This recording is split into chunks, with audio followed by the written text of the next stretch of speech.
Good morning dear students, welcome to Siva's English grammar. ఈరోజు మనం ఈ బీయింగ్ అనేదాన్ని ఎలా వాడతాం అనేది మనం నేర్చుకున్నాం ఇంగ్లీష్లో. Being being being being being అంటే ఉండటం అని, అంతకు మించి మీనింగ్ లేదు. బీయింగ్ అంటే మనం ఉన్నది అనే మీనింగ్లోనే మనం దీన్ని వాడతాం అన్నమాట. ఏంటిది బీయింగ్ అనేది? ఇప్పుడు చూద్దాం. బీయింగ్ అంటే ఉండటానికి. ఇప్పుడు చూడండి, being a teacher, being a teacher he helped many students అని ఉంది. he helped many students. being a teacher he helped many students. ఇక్కడ మీనింగ్ ఏమొస్తుందండి? బీయింగ్ అంటే ఉండటం. అతను టీచర్గా ఉండడం వల్ల చాలామందికి హెల్ప్ చేశాడు. అతను టీచర్గా ఉండటం వల్ల బీయింగ్ ఏ టీచర్, టీచర్గా ఉండటం వల్ల చాలామందికి హెల్ప్ చేశాడు అని చెప్పి మనం నేర్చుకున్నాం.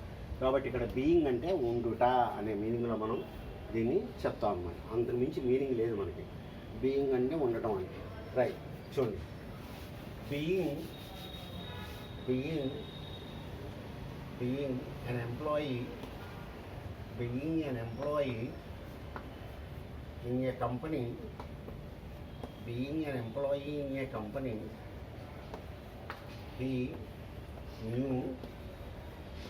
knew all about shares. All about shares అంటే ఏంటండి? అతను కంపెనీలో ఉద్యోగస్తుడిగా ఉండటం వల్ల, being an employee in a company, కంపెనీలో ఉద్యోగస్తుడిగా ఉండటం వల్ల అతనికి షేర్ల గురించి మొత్తం తెలుసు అనే మీనింగ్లో వాడతాం. కానీ బీయింగ్ అనేది మనం దీన్ని మెయిన్గా ఉండటం అనే మీనింగ్లో వాడతాం. ఉండటం అనేది వాడతాం. ఇది ఫస్ట్ అన్నమాట. ఇది మొట్టమొదటి ఉపయోగం. రెండో ఉపయోగం ఏంటి? బీయింగ్ అనేది చూద్దాం. బీయింగ్ అనేది చూద్దాం. ఇప్పుడు చూద్దాం. he is clever. He is clever. He is being clever. He is being clever.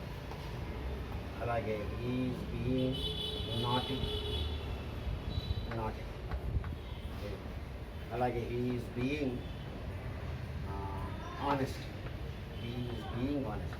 అలాగే ఇక్కడ he is honest అని రాశారు. he is honest. ఇప్పుడు చూడండి, he is honest, he is being honest. he is honest. he is honest అంటే meaning ఏంటంటే అతను నిజాయితీ పరుడు ఎప్పుడు అనమాట. అతని క్యారెక్టర్ అది. అతను నిజాయితీగా ఉంటాడు, ఎప్పుడూ నిజాయితీగా ఉంటాడు. ఇప్పుడు ఈ సెంటెన్స్ చూడండి, he is being honest. ఇప్పుడు మాత్రమే నిజాయితీగా ఉన్నాడు అని.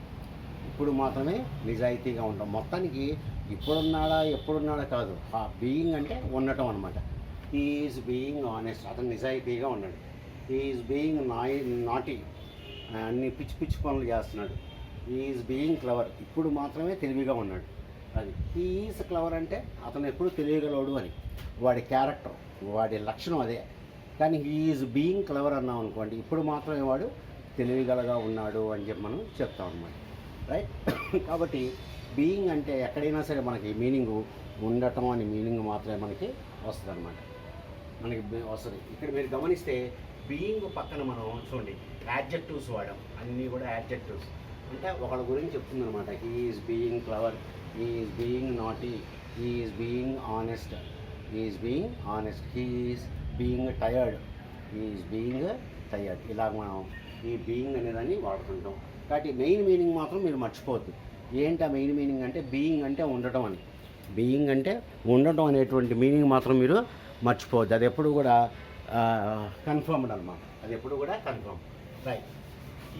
ఇంకొక యూస్ చూద్దాం. ఈ బీయింగ్ అనేది మనం ఎక్కడ వాడతామంటే ప్యాసివ్ వాయిస్లో వాడతామండి. యాక్టివ్ వాయిస్, ప్యాసివ్ వాయిస్లో ఐఎన్జీ ఫామ్ ఉన్నప్పుడు వాడతాం. ఇప్పుడు చూడండి, he is reading a book అని. He is reading a book అని చెప్పింది. అంటే అతను ఒక పుస్తకం చదువుతూ ఉన్నాడు అని. ప్యాసివ్ వాయిస్ తెలుగులో ఏమి రాస్తాం? ఒక పుస్తకం అతని చేత చదవబడుచు ఉన్నది అని రాస్తాం. కాబట్టి a book is present tense కాబట్టి ప్రజెంట్ టెన్స్ రాస్తాం. A book is being read. A book is being read by him. ఒక పుస్తకం ఆయన చేత చదవబడుచు ఉన్నది. ఒక పుస్తకం ఆయన చేత చదవబడుచు ఉన్నది. Right right. An Apple is being eaten by the monkey. ఒక యాపిల్ కోతి చేత తినబడుచు ఉన్నది. ఈ విధంగా మనం ప్యాసివ్ వాయిస్లో మనం ఇట్లాగా రాసుకుంటూ ఉంటాం అన్నమాట. Right. Okay right. A building is being built. A building is being built by them. ఒక బిల్డింగు వాళ్ళ చేత కట్టబడుచూ ఉన్నది. ఇట్లా కట్టబడుచూ ఉన్నది. ఈ విధంగా తినబడుచూ ఉన్నది, హెల్ప్ చేయబడుతూ ఉన్నారు. ఇలా చెప్పడానికి మనం బీయింగ్ అనేది మనం వాడతాం అన్నమాట. కాబట్టి బీయింగ్ అనేది ఏంటనమాట, ఉండటం అనే మీనింగ్లోనే మనం దీన్ని ఎక్కువగా వాడుతూ ఉంటాం. రైట్. కాబట్టి హీఈస్ ఆనెస్ట్కి హీఈస్ బీయింగ్ ఆనెస్ట్కి మీకు తేడా అర్థమైంది అనుకుంటా. హీఈస్ ఆనెస్ట్ అంటే అతను ఎప్పుడు ఆనెస్ట్గా ఉంటాడు. హీఈస్ బీయింగ్ ఆనెస్ట్ అంటే ఇప్పుడు ఈ టైం బీయింగ్కి మాత్రమే అతను ఆనెస్ట్గా ఉన్నాడు.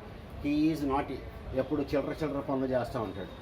హీఈస్ నాటీ అంటే, హీఈస్ బీయింగ్ నాటీ అంటే ఇప్పుడు మాత్రమే అల్లరి చేస్తున్నాడు అని చెప్పి మనం చెప్తాం అన్నమాట. కాబట్టి ఈ విధంగా మనం బీయింగ్ అనేది మనం ఇంగ్లీష్లో వాడుతూ ఉంటాం. బీయింగ్ అంటే మెయిన్ మీనింగ్ ఉండుట అనే మీనింగ్లోనే మనం చూసుకోవాలి. ఒక ప్యాసివ్ వాయిస్లోనే మనకి చేయబడుతూ ఉన్నది అనే మీనింగ్ మనకి ఇక్కడ వస్తుంది అన్నమాట. బీయింగ్ పక్కన మనం ఎప్పుడు కూడా యాడ్జెక్టివ్స్ వాడుతుంటాం. Being clever, being intelligent, being dull, being tired, ఇలాగ మనం వాడుతూ ఉంటాం. బీయింగ్ నాటీ, బీయింగ్ ఆనెస్ట్, ఆ విధంగా మనం చెప్తూ ఉంటాం అన్నమాట. సో డియర్ స్టూడెంట్స్, ఇది బీయింగ్ వాడే పద్ధతి. మీకు ఏమైనా డౌట్స్ ఉంటే నన్ను అడగండి, నేను చెప్తాను. Right. Good day to you all.